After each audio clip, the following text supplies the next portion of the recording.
Pues les agradezco el tiempo que se dieron, pues prácticamente nos quedan pocas clases. Este, Nos quedarían 3 semanas más de clases, o sea, el día de hoy y otras tres, que esas voy a hacer todo lo posible porque si las tengamos de forma presencial. Entre esas estaríamos teniendo el examen, el segundo parcial, seguramente no la que sigue porque necesito explicarles unos temas de ejercicios, pero seguramente la del día que sería. La del día 23, ¿no? Para que lo consideren. Ahorita lo que vamos a hacer es ver la parte teórica del último tema. Esto ya es el último tema, estos dos que es registro público único y rendición de cuentas y sanciones, es el único, los últimos temas que marca el temario. Sin embargo, tendríamos que ver la parte también práctica, que es la que me faltaría, pero esa, bueno, pues sí la quiero hacer en clase. Entonces vamos a tener esta parte teórica el día de hoy. La siguiente semana vamos a ver casi unos temas de cálculos prácticos para el tema de deuda, techos de financiamiento y sistema de alerta. Después tendremos el examen segundo parcial y en la última clase estaríamos viendo ejercicios de aplicación o cálculo de tasa efectiva. Ya sería pura práctica, pues. Y bueno, nada más te tomaría un recordatorio de lo teórico para como acordarnos, porque es mucho tiempo el tiempo que estamos dejando pasar, pero finalmente, bueno, se quedan grabadas las sesiones también, para si quieren darle una repasada, pues ya se encuentra también aquí la parte teórica, tanto de la clase que vimos de deuda pública y obligaciones, como estos dos últimos temas, que es registro público único y rendición de cuentas y sanciones. Entonces ya con esto terminaríamos la parte teórica, terminaríamos el temario y ya nada más estaríamos pendiente con la parte práctica y ya pues estaríamos cerrando el curso con todos los temas que teníamos que ver. Entonces vamos a iniciar con el registro público único, solamente recordar un poquito de lo que vimos en la última clase, que la vimos creo que virtual, y la empezamos a ver en clase, del tema de la deuda y obligaciones. Les decía que cuando se solicita deuda, se tiene que hacer un proceso competitivo. Ya veíamos que dependiendo del monto, era invitación directa a las instituciones financieras, o si era más el monto, tenía que ser publicación a través de los diferentes medios de comunicación, de alguna forma, pues más, los medios de mayor circulación, pues, y en la página de internet. Entonces, adicional, pues, a que se haga este proceso competitivo, que ya hayan participado los bancos, que haya ganado algún banco. Aparte, también lo veíamos, dentro de los requisitos era realizar una inscripción. Esta inscripción se refiere a llevar y que se registre a través de la Secretaría de Hacienda y Crédito Público, se registre toda la información. Ahorita vamos a ver qué información, a fin de que se expida una constancia por parte de la Secretaría de Hacienda y Crédito Público al Estado, al municipio, al ente público, donde diga que valida que se cumplió todo el proceso y que con esto pues puede de alguna forma ya disponer del recurso. Les decía también que si no se tenía este registro, aunque ya se haya hecho el proceso competitivo, se hayan levantado las actas, se tengan todas las autorizaciones, haya ganado un banco X, el banco no da el recurso si no se tiene este registro, ¿no? De hecho, dentro del contrato se firma un contrato y todo, que pues el contrato es previo al registro, sí se establecen las cláusulas que para poder hacer la disposición del recurso, el municipio, el estado o el ente público debe entregar al banco el registro ante este registro público único, ¿no? El registro de Hacienda. Y si no, pues no puede disponer del dinero. Entonces, ¿para qué nace este registro público único o RPU, que a lo mejor lo pueden escuchar así?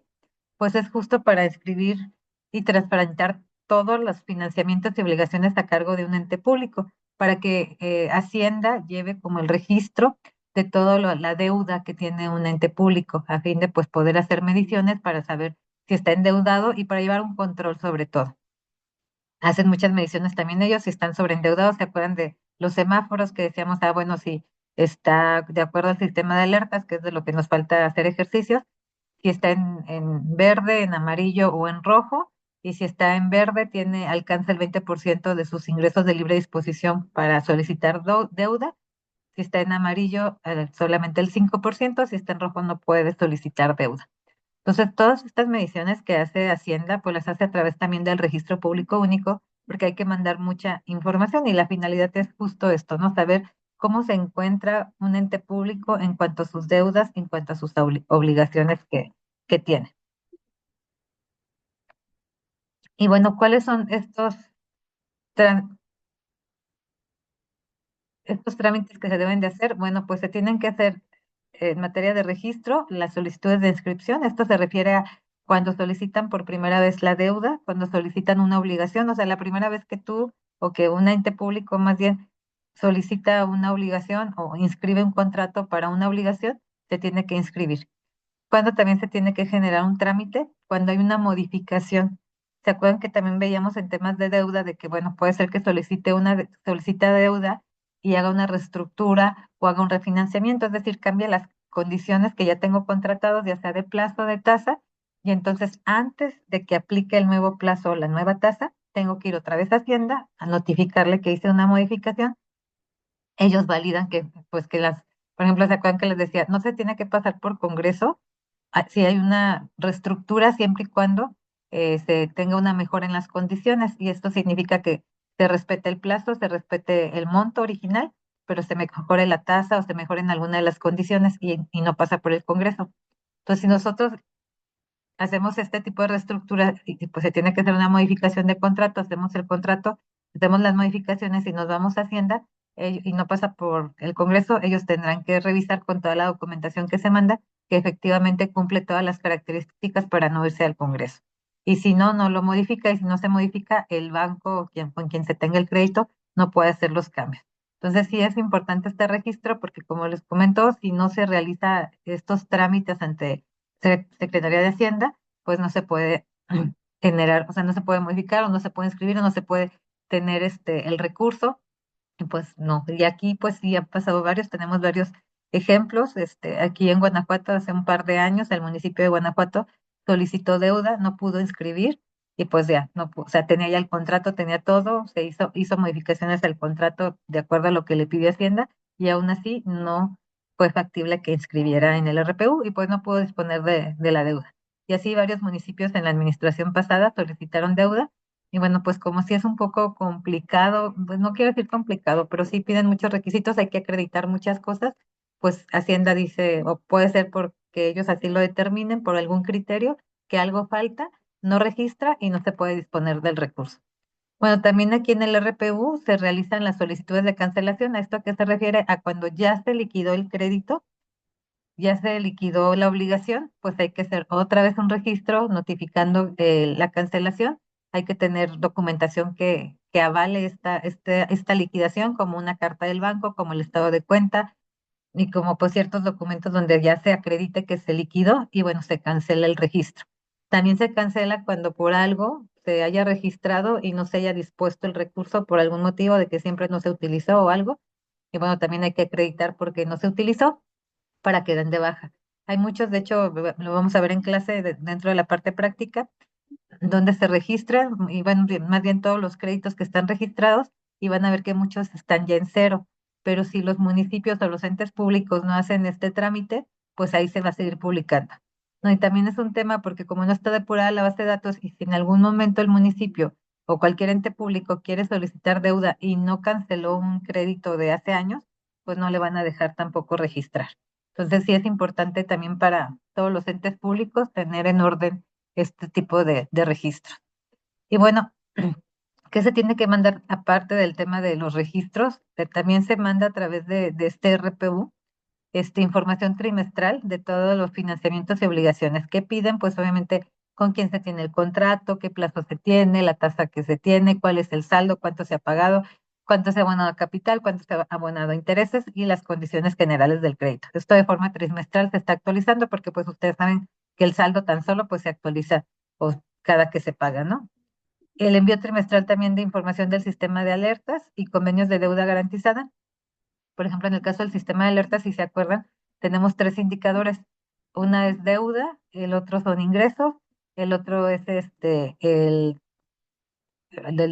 total que tengo de obligaciones, pero también lo que estoy realizando, los pagos realizados a la deuda, ¿sí? Las amortizaciones que estoy realizando, tanto de capital como de intereses, y todo esto se informa también a través de este sistema para que ellos hagan la evaluación o los cálculos del sistema de alertas. Entonces les mandamos los datos de forma trimestral también y ya el Secretaría de Hacienda y Crédito Público hace el cálculo de los indicadores del sistema de alertas y los publica. Pero si nos pide información, no, ellos no tienen de dónde más sacarlo. Lo que sí es que lo que les mandemos, pues tiene que checar directamente con la información financiera, la trimestral o la cuenta pública, dependiendo si checan la anual. Pero todo tiene que cuadrar para que chequen que efectivamente si yo le estoy diciendo, oye, tengo un saldo de la deuda de tanto, o tengo una amortización de la deuda de tanto, o tengo obligaciones en tanto, pues ellos puedan revisar y que sí es lo que tengo yo también reflejado en la información trimestral.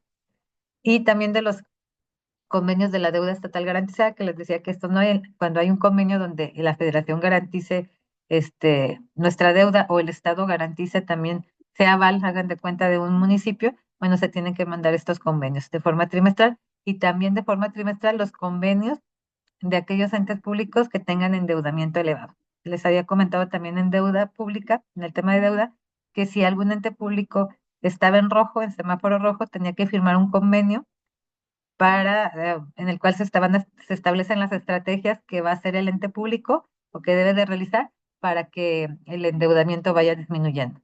Y estos convenios, y bueno, se tienen que generar acciones y se tiene que estar reportando y también este reporte se manda al RPU de forma trimestral.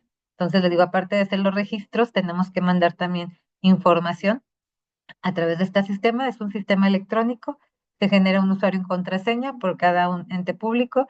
El titular del usuario, digamos que tiene las atribuciones, es el secretario de Finanzas a nivel estado y a nivel municipio el tesorero y a nivel ente público paraestatal, pues quien tenga las atribuciones de tesorero. Él afina a un tesorero o a un secretario de Finanzas. Pero son ellos los responsables, tienen que firmar a través de la firma electrónica del SAT y ya, bueno, pues nada más ellos tienen esta autorización. Bueno, para el tema de los registros, ¿qué registros, cuáles son estos registros que se tienen que realizar? Entre los financiamientos y obligaciones que se tienen que revisar, bueno, pues tenemos todas las obligaciones a corto plazo, es decir, aquellas que tienen por menos de un año y todo lo demás, ¿no? Todo lo que sea más a un año. ¿Cuáles son estos? Pues son los créditos, la deuda. Hay una emisión bursátil, ¿a qué se refiere esto? Bueno, los entes públicos también tienen la posibilidad de hacer una emisión de deuda, es decir, salir al público inversionista, hacer una colocación de deuda y bueno, pues ahí se tendrá que comprobar que es mejor opción que un crédito.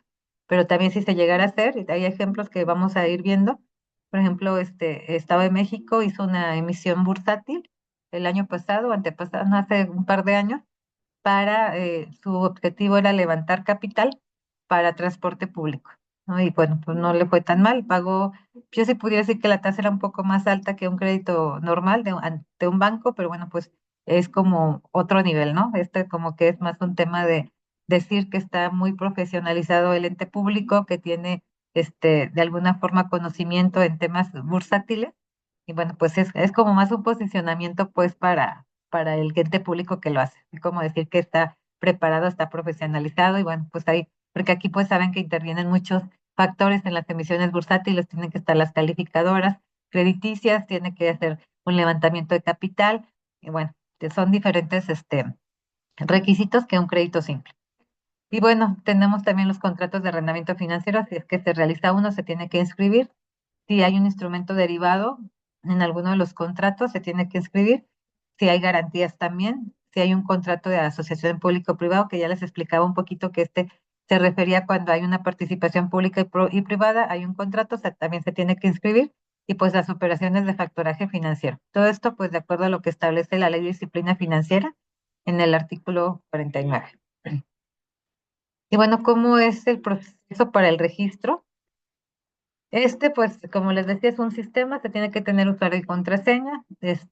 Ante Hacienda, la Hacienda tiene una unidad que se llama de coordinación con entidades federativas. Esta entidad depende de Secretaría de Hacienda y Crédito Público. Y digamos, es la unidad, como saben, pues Secretaría de Hacienda y Crédito Público, pues tiene Alfat, tiene muchas unidades, atiende muchos temas, pues está también supervisando todas las comisiones, la Comisión Nacional Bancaria y de Valores, la de Seguros y Fianzas, todo. Y bueno, tiene aparte esta unidad que se llama Unidad de Coordinación para las Entidades Federativas, que es justo este brazo de Secretaría de Hacienda y Crédito Público que asesora o que es el intermedio entre Secretaría de Hacienda y Crédito Público y los entes públicos, ¿no? Ellos son los que se dedican exclusivamente a hacer esta unidad de enlace entre la Secretaría de Hacienda y Crédito Público y los entes públicos. Entonces, por eso aquí aparece el ente público y la UCEF, la unidad de coordinación con las entidades federativas, y bueno, pues el ente público lo que hace es esta solicitud de registro y UCEF, que es la unidad que depende de Hacienda, tiene 10 días para hacer y revisar todo lo que se entregó por parte del ente público de información, ¿sale? Puede haber una suspensión de plazo por algún tema, pero si no, ¿qué pasa después de estos 10 días? Después de estos 10 días, la UCEF, perdón, tiene la opción de aceptar o prevenir. Se acepta el registro, pues se registra y se genera la constancia, también es todo electrónico, y ya con esa constancia se le entrega al banco y ya el banco le entrega el dinero al ente público. Pero el 99.9% lo que hace es una prevención en donde emite un documento donde dice que hay inconsistencias u omisiones en el registro. ¿Y qué pueden hacer esas inconsistencias? Pues puede ser que faltó algún documento, que los plazos no le chequen, que hay un documento erróneo, que no se acredita. Acuérdense que cuando se pide deuda, la finalidad debe ser inversión pública productiva. Entonces, que alguno de los proyectos ellos determinan que no es inversión pública productiva y entonces no se puede. En el ejemplo que les ponía de aquí del Museo de las Momias, ese fue el tema, que no, ellos no, usted no pudo, bueno, no estuvo convencido que fuera inversión pública productiva, aunque cumplía todo, era un tema cultural. Después se fueron por el tema de que el donde se iba a construir no estaba liberada el espacio, ¿no? Estaba en comodato por un organismo federal. Después, pues, no sé si recordarán, empezaron con el tema de que la dignificación de las momias, y bueno, pues se le hicieron muy complicado. Entonces aquí previnieron, dijeron que no, había muchas inconsistencias y después hay 20 días para que el ente público pues conteste esa prevención, o sea, de todas las observaciones, inconsistencias o omisiones que hace usted, el ente público tiene este periodo para poder acreditar, para poder mandar información adicional, para poder comprobar, para poder complementar, para poder hacer toda la contestación.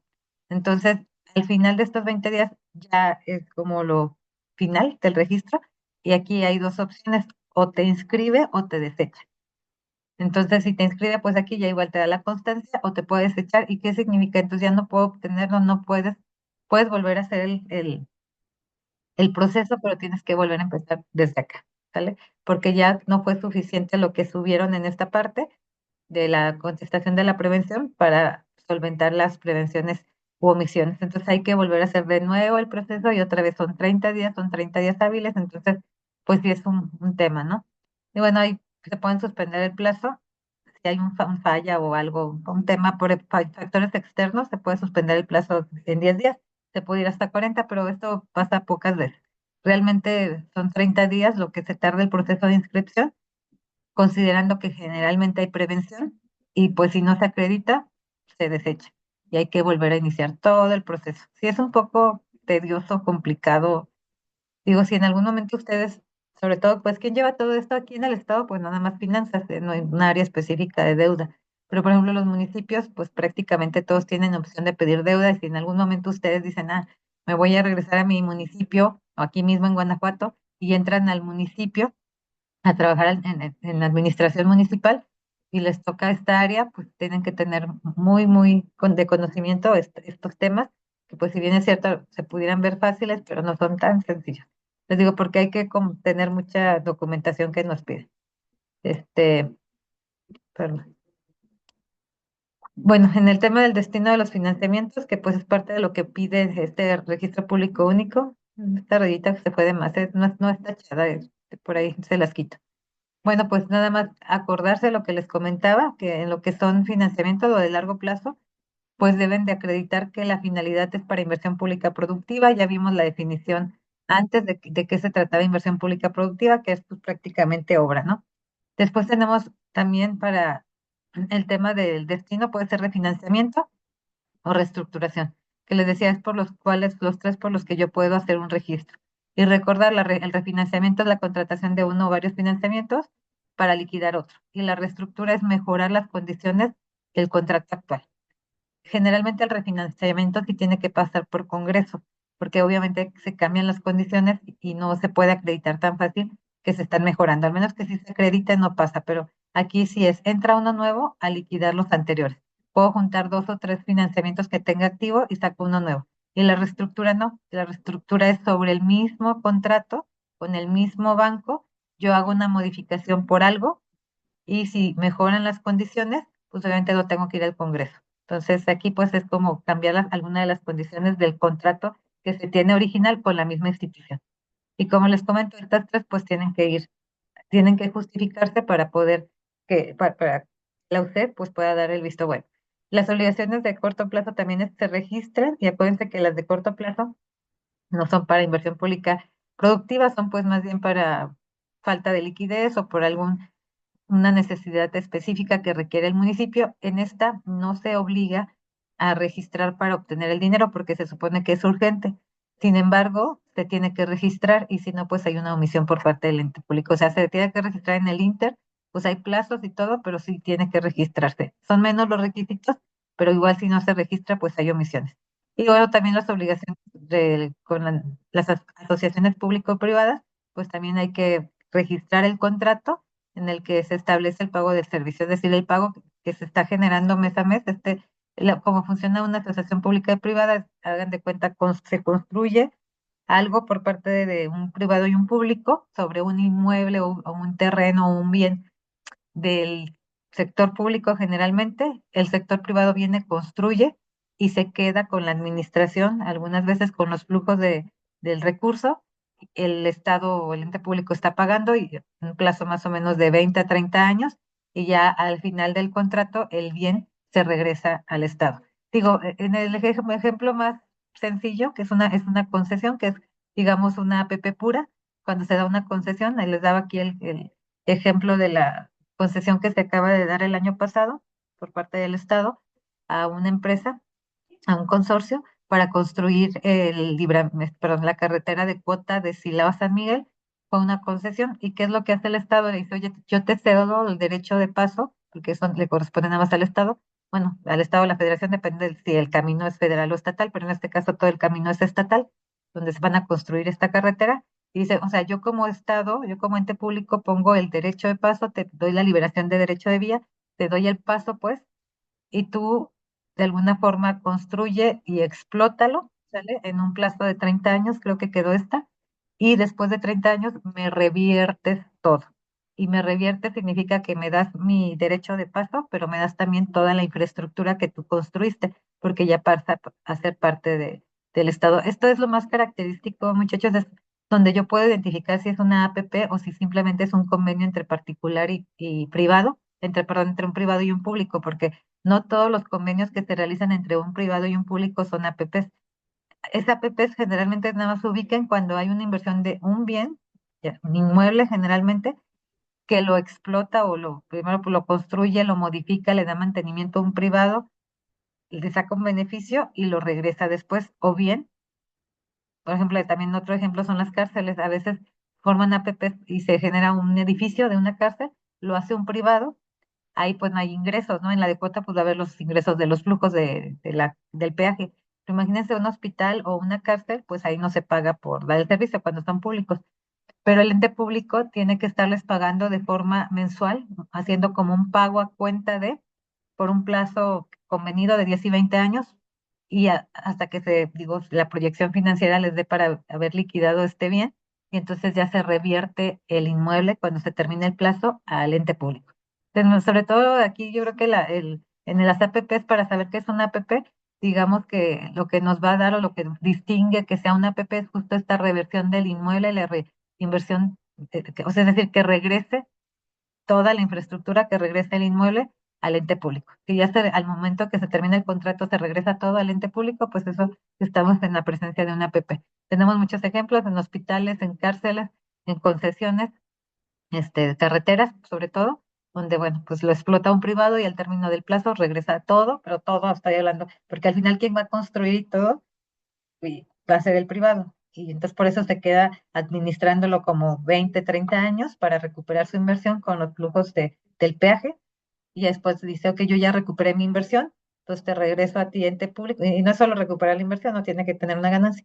y te regreso ente público con todo lo que yo le hice, ¿no? Porque ya recuperen, y hay muchas empresas que se dedican a eso. Y bueno, esto se tiene que registrar, estos pagos que se realizan se tienen que registrar ante el RPU. Bueno, esto ya es como repetitivo, nada más recordar que casi es para que se grabe en la definición de inversión pública productiva, es todo erogación, toda salida de dinero que genere directo o indirectamente un beneficio social y que aparte, o sea, es primero que genere directo o indirectamente un beneficio social, esta es la primera parte, y aparte de que sea un beneficio social, la finalidad tiene que ser construcción, mejoramiento, rehabilitación y reposición de un bien de dominio público, o sea, obra pública, adquisiciones de bienes asociados al equipamiento de dominio público. Por ejemplo, aquí hago la construcción de una escuela pública y compro los bancos, los escritorios, los pizarrones, y eso pues también lo puedo, se considera inversión pública productiva. Y la adquisición de bienes para la prestación de un servicio público específico, por ejemplo, adquiero un inmueble para prestar el servicio, no sé, de emisión de constancias municipales.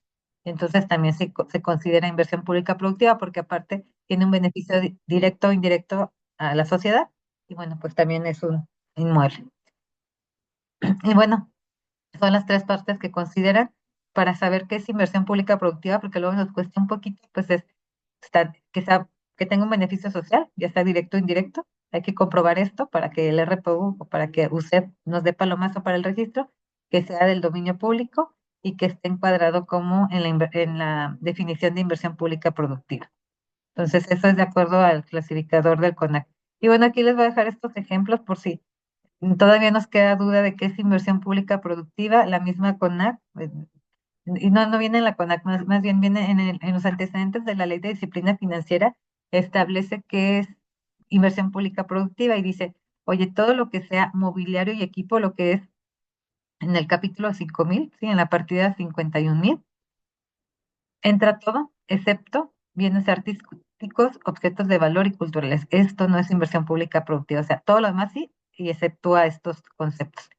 Del 5.200, mobiliario, equipo educativo y recreativo, entra todo excepto mobiliario, equipo recreativo. ¿Sale? Como aquí en los 5.200 viene educacional y recreativo, dicen, entra todo lo educacional, pero te excluyo lo recreativo.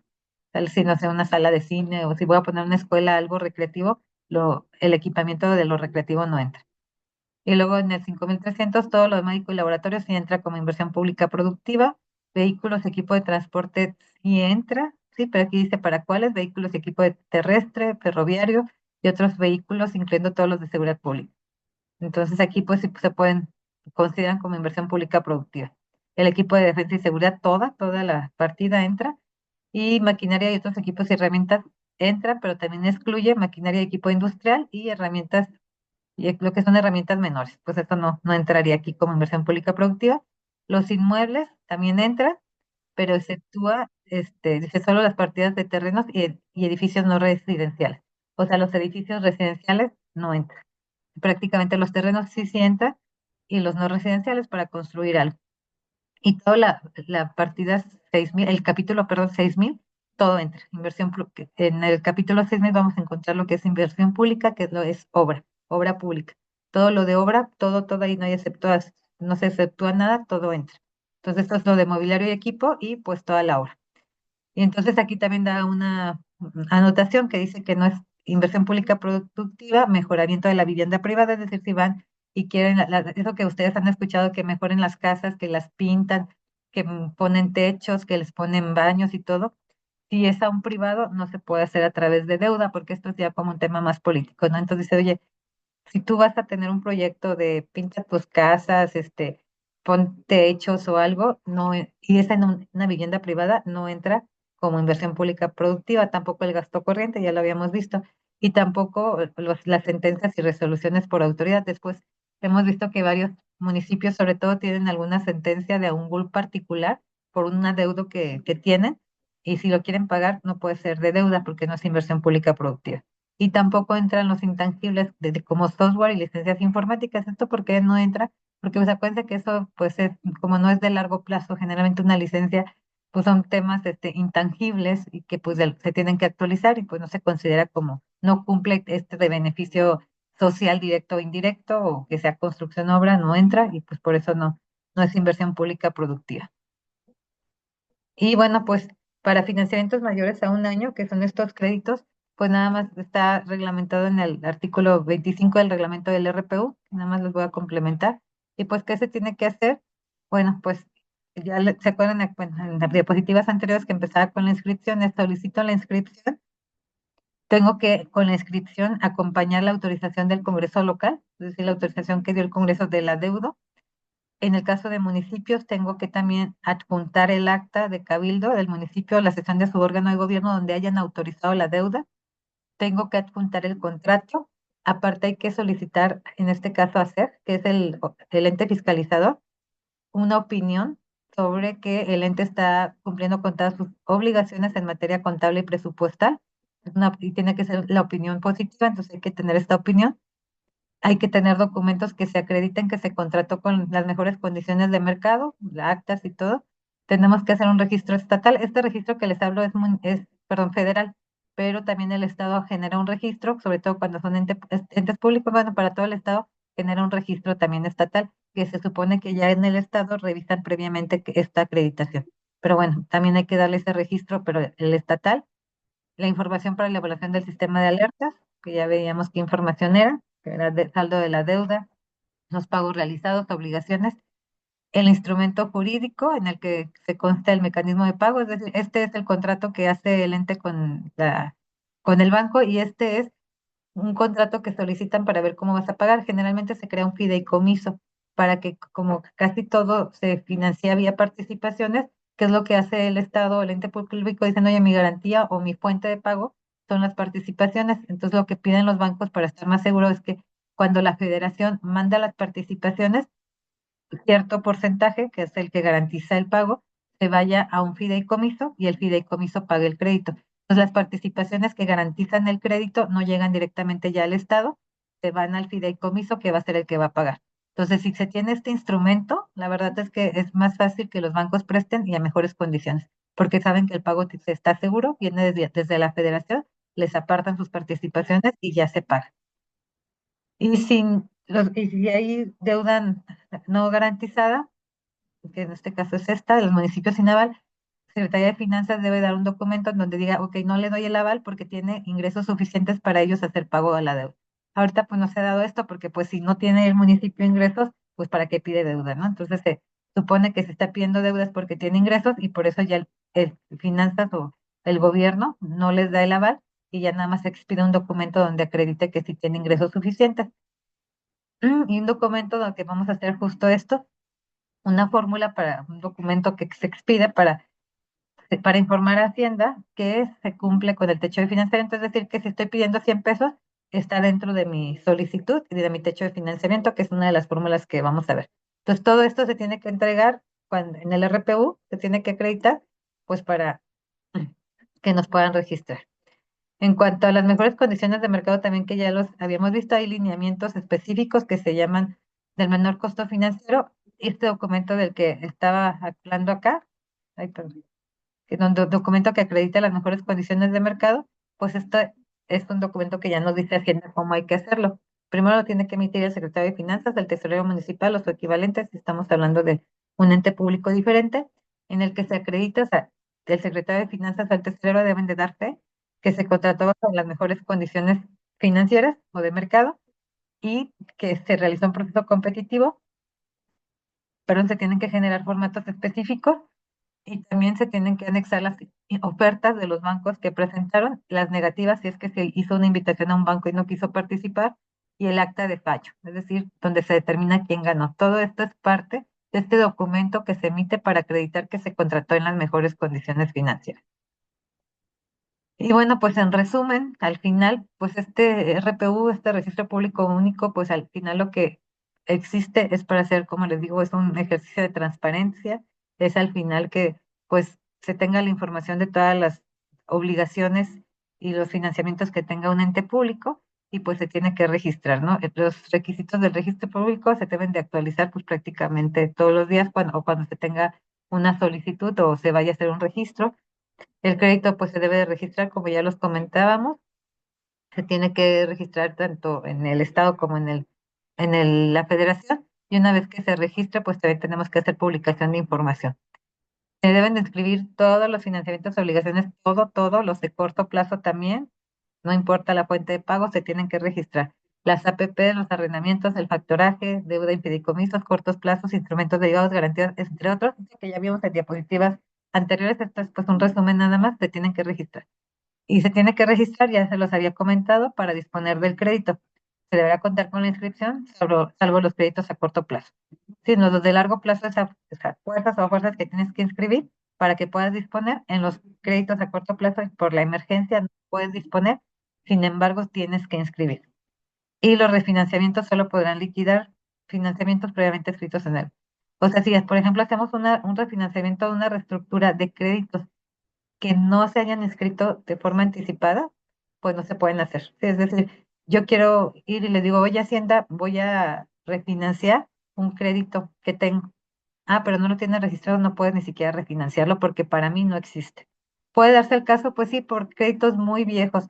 Esto empezó, como ven aquí, la operación empezó en el 2017, pues hay créditos de 20, de 30 años que pues no se han subido, todavía los entes públicos no tenían la obligación en ese momento y aunque Hacienda se invitó para que tuvieran todo lo que estaba en proceso o lo que estaba vigente en ese momento, pues no todos atendieron. Y como no era obligación, pues tampoco no fue así como un sancionable. Lo que sí es que si en algún momento se quiere hacer alguna modificación de esos que no se registraron porque son anteriores a la obligatoriedad, pues no se pueden hacer. No se pueden hacer ni refinanciamientos ni reestructuras. Bueno, le vamos a dejar hasta aquí, muchachos, porque también voy a otra reunión. Ya prácticamente la rendición de cuentas son un par de diapositivas, pero estas pues las vemos en la clase que entra y ya con los ejercicios damos una repasada general de todo el tema o de todo lo que hemos visto, sobre todo, pero lo que me interesa mucho es que pues nos acordemos y enlacemos la parte teórica con la parte práctica y pues poder checarlo y que a ustedes les quede claro, eso es lo que más me interesa, que les quede claro cómo se realizan los cálculos y por qué los temas de deuda, obligaciones, RPU, sanciones y bueno, lo que vimos de contabilidad gubernamental que fue muy poco, pero todo eso pues que sí tengamos toda la visión de decir, ah, pues ya sé que la ley de disciplina financiera me regula esto, ya sé que si entro a trabajar en un ente público, pues mis dos leyes que tengo que saberme sí o sí o tengo que conocer para ver los alcances que tienen en el área donde ustedes trabajan, es la de contabilidad gubernamental, la ley de contabilidad gubernamental y la ley de disciplina financiera. Esos son como casi la Biblia de los que entran a trabajar en gobierno, ya sea estatal, municipal o federal. Bueno, ya les decía yo que la disciplina financiera no le aplica a la federación, pero sí es importante también conocer para saber cómo se maneja. Pero son estas dos leyes que son del sector público que nos aplican directamente y que tenemos que conocer y que todo esto que estamos viendo, pues prácticamente está con base a una parte de la ley de contabilidad y totalmente, prácticamente es un resumen de lo que se establece en la ley de disciplina financiera. Entonces, no sé si antes de tomar asistencia tengan alguna duda, ¿no? Bueno, pues me voy muy rápido, igual a los que no pudieron estar, les comento ahorita, bueno, tomo asistencia y ya le tengo la grabación también por si hay alguna duda. Alexandro Albineda, Presente. buenos días. Citlali Guadalupe, Buenos días, presente maestra. buenos días, gracias. Lisbeth Alejandra, Giselle Valtierra, Ángel Gabriel Chávez, Yareli Guadalupe Lizarrarás, Juan Armando García, Cristian Daniel Guedea, Buenas tardes, buenos días, presente. buenos días. Jorge Enrique Gutiérrez, Presente, maestra, buenos días. buenos días. Michelle Alejandra Hernández, Jonathan Efraín Ibarra, Kioshi Presente, Ángel, buenos días. buenos días. Kioshi Ángel, Maresa Campos, perdón, Maresa López Camargo, Buen día, maestra presente. buenos días. Lisette Guadalupe Márquez, Buenos días, maestra presente. buenos días. Naomi Girey Mata, Buenos días, presente. buenos días. Jorge Norberto Méndez, Presente. buen día. Isaac Pum Ixel, Estefanía Nieto, Buen día, presente. buenos días. Estefanía Olvera, Edwin Valentina, Presente. Giovanni Olvera. Misael, ¿sí va? Valentina, sí, presente. Nayeli Brunet, Presente. buen día. Diego Manuel, Lorena Alejandra, Daniela Areli, Isaac Leonel, Presente. buen día. Carla Buen día. Lucía, María Guadalupe Rojas, Presente. Buenos días, buen día. presente. ¿Quién es Carla Lucía? Sí. Ok. Y María Guadalupe, ¿va? Sí. Jesús Pablo Ruiz, Juan de Dios Salinas, Aarón Silva, Tania Tejeda, Diego Antonio, Mariana Aide, Miguel Mauricio, Buenos días, presente. buenos días. ¿Alguien que faltó? Yo, maestra, presente. Su ape- Olvera. Es que cuando me mencionó se trabó y no pude. ¿Cuál es tu apellido, perdón? Este- Olvera. Estefanía. Sí, gracias. Bueno, ¿alguien más? Bueno, pues entonces ya ahora sí, seguro, nos vemos la siguiente,